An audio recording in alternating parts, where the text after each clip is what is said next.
Hello, everyone, and thanks for joining me. My name is Troy Moss, the owner and creator of Cashflowologist.com, and also my new show, The Cashflowologist, where today I got a big story for everybody.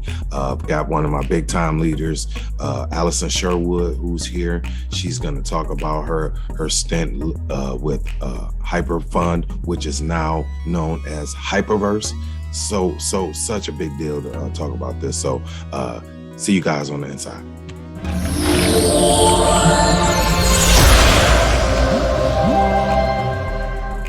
Let's talk about why is this Metaverse such a big deal? Let's talk about that. Let's talk about it. What's on your mind here? And I'm gonna let you know what I think about it. So let's start with your thoughts, sir. My thoughts? Okay, I'm thinking a few things. I was just reading this. Did you read this article? Which one? Okay. There was an article that was that Hypertech put out. It is entitled, "Why is the Metaverse Such a Big Thing?" Now, we were talking last week, or I think it was a week before, you told me that Facebook was changing its corporate name to Meta. That's right.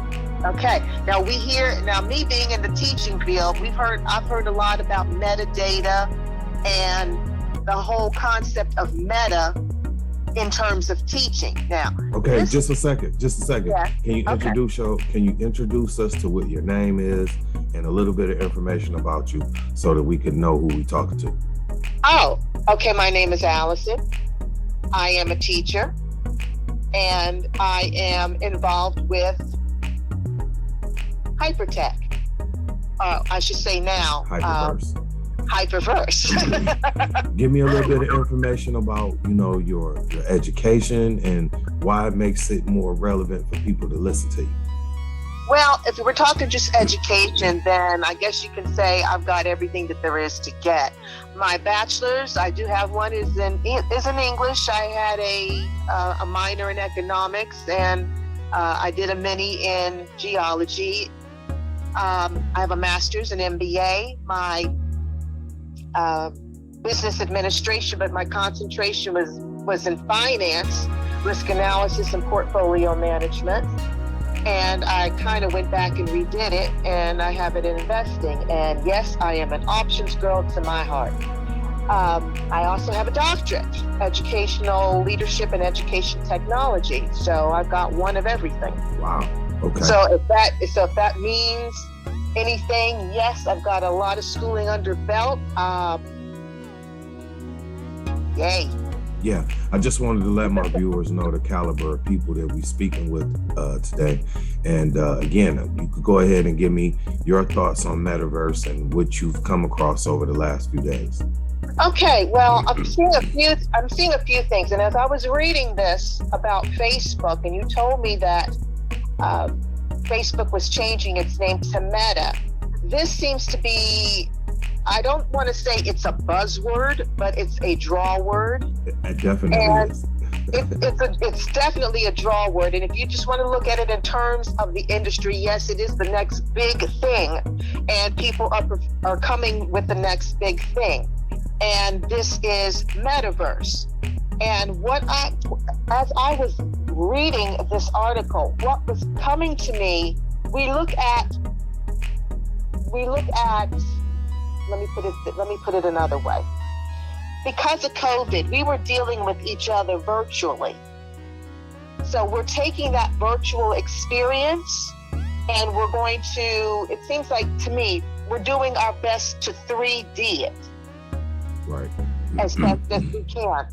Now, I don't want to, I guess you could say for those of us who, I don't want to say who watch a lot of TV, because it depends on what you're watching, and it also appears if you're I'm thinking gamers too, TV and gamers. Got people who play games.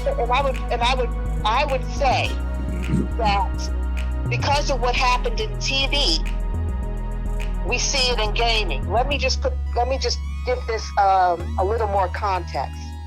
Now, I am a huge Star Trek fan. I really like Star Trek: The Next Generation, and second to that, Deep Space Nine. Now, here's what we saw going back into the 80s. And for those of you that remember Star Trek with Jean-Luc Picard, you probably know where I'm going with this. They had something on the Enterprise called the holodeck, which allowed you to have a 3D, that 3D experience of being at a ball game. We saw that with on Deep Space Nine with Cisco in love with baseball. Baseball games in the holodeck. And they would telepath back to their location after leaving. Yes, and we see all of this technology coming up right now. This is not new. It's not new. It is not new.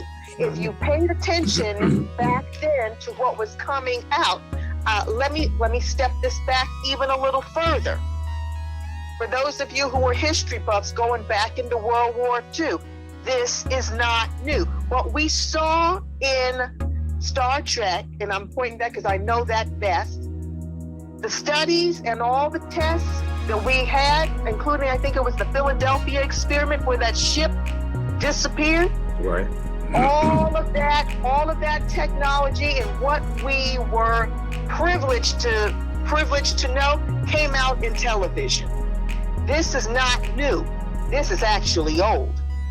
A lot of the scientific discoveries from back then and the technology that was developed way back in and I would even go back to say even World War I, but it was kept very, very hush-hush. But it was leaked out or dispersed, so it made for good reading and it made for good entertainment. And what we're having right now are those receipts. Yeah, so actually it's very old. It's new, I guess, to the masses, but for those of us who have been channeled in to the science, this is old. This is old. It's actually old, but it's new because of what we are able to do with it right now. So with this old information, what do you think it means for us today? And how do you think it affects Hyperfund, if you will? Even though we know, let's also discuss this before we even get too much further into talking about Hyperverse and all that. Just want to let the audience know that we're no longer going to be going by the name Hyperfund. We're turning in a whole new corner, we're getting a whole new breath of fresh air, a whole new brand to play with. So for all of the naysayers who had all of the negative things to say about Hyperfund was this and Hyperfund was that, well, we're elevating. We've created a whole new platform and a whole new outlook on things based on all of the things that we've done. So with that being said, now we can continue with talking about Hyperverse now, because we'll refer back to Hyperfund as Hyperverse from now until forever. Until we're told differently. Or until we're told differently. Right. Yeah, this is supposed to be more social. So this is going to be, it's striking me as that kind of holodeck experience where you're able to live your life, or to live a life, or take your avatar and live a life in this newly created quote unquote 3D world. It's the world where you can't catch diseases and stuff like that, right? Well, let us hope. Unless you get some kind of a Trojan horse in your they're gonna come up with something to disrupt it, right? They seem to always come up with something to disrupt everything, right? Always do it. Now, I was reading it, they were saying that for those who participated in Second Life, Minecraft, Fortnite, and Roblox, what comes to mind for me, and I don't know if you saw that movie, Ready Player One? No, I haven't saw that movie. Okay. But I'm sure now that you mentioned it, we're gonna have a few of our viewers trying to find out what that movie is all about. So I'm sure I'll hear some reviews. That's the one that comes to mind, where you're able. It's the one to put me most in touch with that 3D experience. But that whole idea of being able to do things virtually, to build, to create. Yeah, that's what's coming up next. And I'm kind of excited because I am a really big, I can't say a gamer. I like those 2D like Scrabble. So Yeah, I'm a And but word like you person. said, you like Star Trek, so this is right up your alley, the type of stuff that the metaverse is playing with. We talking about other planetary issues and being in touch with other beings, and just going on that extra above scale. Because even because as an adult, you kind of, a lot of us, we lost, I won't say all of us, but a lot of us lost our imagination, and we don't, we look at some younger people and they playing games. Get off of that game, you always into that game. But hey, well, I'm looking at it now, gamers, they're ahead of some of the people who are not even privy or paying attention to the technologies that's going on, because you got gamers who can mine and create all types of coins within these games where you earn to play, you play to earn. So again, we stepping into the arena that involves cryptocurrency, blockchain technology. So the metaverse is a huge package that's going to open up Web3. So now, as far as my thoughts on it, some of the things that I read, I just want to interject and say that,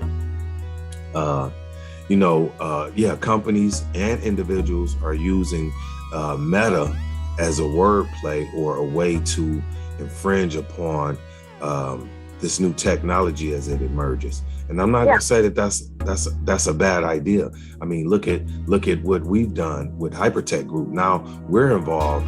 We use Hyperverse, which is also, since everybody is using Meta, we're using Verse.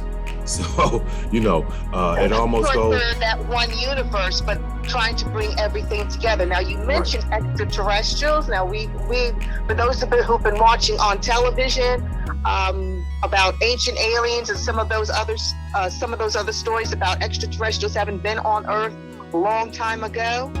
Yeah, and you remember what is it? 51. Yeah, Area 51. Area 51, Yep. Okay, and the whole idea of having extraterrestrials. You see all of that and how that plays out in Star Trek. It's coming here too. You talk about metaverse. Meta, more than just this one universe, but then taking that, everything that is in the entire universe, and now how we've talked about your world is getting a whole lot smaller. Absolutely. Well, now we got it right in hand, and they're doing their best to bring that whole experience of the whole universe with extraterrestrials, and we are now living that in this one metaverse. Right. So our universe just got right into our backyard now. Right. So the whole of the world and as many experiences as possible you can have right here in Hyperverse. This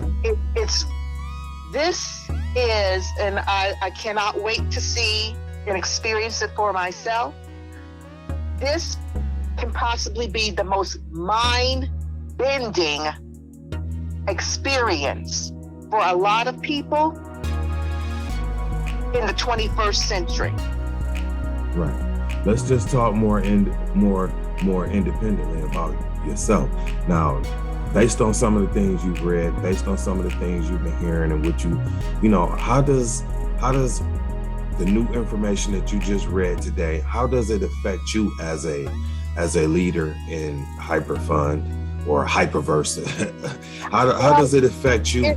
I mean, are you confused? Are you feeling happy? Or I'm excited. I want more information. They have me right here on the hook, and I'm ready to see what else they have to offer. Right. We're involved. We're involved directly with Hyperverse. Got accounts and everything, and they're keeping us on edge just the same as everyone else. So yeah. Well, some things they're not ready. They're probably not, because when they're in the process of migrating information and closing out one site and opening up another, and they must have at least 10,000 people banging on their Telegram door. Oh my goodness! Like I told you, I'm looking at the crazy numbers behind just a few videos that I released involving Hyperverse, and I can imagine what's going on with them. I can only imagine. Well, you can see a little bit of what is happening if you've been looking at following the crypto market. Absolutely. Bitcoin's up. Absolutely. Things are up. HTAO is up. Everything involving Metaverse, Decentraland, Manta, any of the coins involving all of that stuff is up. Everything. It is up. It is up. So you can tell if you're looking at it, there's some psychology behind this as well. So we're going to talk about give me just this one little second. Everybody is seemingly, and I'm going to make this blanket statement. Everybody's very excited, and you can tell about the excitement because the numbers are up. They are very positive. They're very positive and optimistic. So when we are optimistic about growth, and this is good for Hyperverse because Hyperverse is growing. When you have a company that is growing, it's not apt to close its doors anytime soon, which means it's expanding. And just in this short amount of time, with the mining coming in Dubai back in October, now we see Hyperfund closing down and changing brand to Hyperverse. We are on an upward trend. This is all positive. The crypto is going through the roof. Hyperverse is getting bigger, and people want to be a part of an expansive company, getting in on the ground floors when it's just a couple years old, because Hyperverse is not even taking in the time when it was also Hyperfund. This company is not even 5 years old, and it is already leading the industry. That's right. If you're thinking about companies and their staying power, this is a disruptor, which is good because it is turning the industry on its ear, and it is making positive impact, and it is driving the industry. It is driving it. It's one thing to be a passenger, it's another thing to be a driver. Hyperverse is a driver, and that's good because it's taking technology, it's taking the crypto industry to new heights, and people stand to gain. So if we want to talk about stocks and bonds for a hot second, if you don't have any stock in this company, you better get in now while it's still affordable. Okay. Now, I know me and you have had many conversations, and one of our conversations that I know that I spoke about is, sometimes people that aren't in a higher position, they don't necessarily have the connection to talk to people who are in higher positions. For instance, people with several degrees and that work in a higher position. So as a person that's listening that maybe doesn't have all of those things, and they're just a normal person doing a regular job, what would you say you think they should do with looking at and hearing about this type of information? What do you think that they should do involving Hyperverse? You think they should try to get involved as soon as possible? You think they should be spending a lot of time on doing due diligence? I mean, what instruction would you give those people at this point? Okay, well, speaking as a teacher, because I've had to, we heard about personalizing your education. And I can't reach everybody, but I can tell you where you can start. Find out what it is that you think you want to know or you feel you need to know. And what is your goal? There needs to be a goal. What are you researching for? Just case in point, if I'm researching Metaverse and I'm looking at this term and I don't know what it means, first of all, I want to write down, what does it mean? I need a definition. How is it used? What is it used for? And then last of all, to put the fourth question, and possibly the first, what's it going to do for me? All your learning needs to be able to serve you in some capacity. Just like a friend, a person in your life. Either you're doing something for me or you don't need to be here. And you and I need to part. Right. So what is it that you are looking for, and what is the result that you want? What is your final outcome? And I'm going to say for anyone who's interested in Hyperverse, definitely do your due diligence. Research the company top to bottom. Find out what's the mission? Where does this company plan to be in the next 3 years, 5 years, 10 years? What is it doing for the people? You're looking in for companies that are green.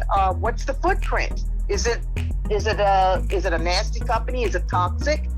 Or is it doing something that is helping to heal the planet? Is it helping to do, helping families? Is it contributing back to people? Because a lot of companies take, and they give nothing. And it's a toxic environment. You want probably a company that is going to help its own employees. Is it employee-centered or is it management-centered? Right. Look at what you have. What are the values of that company? Look at it top to bottom. Right.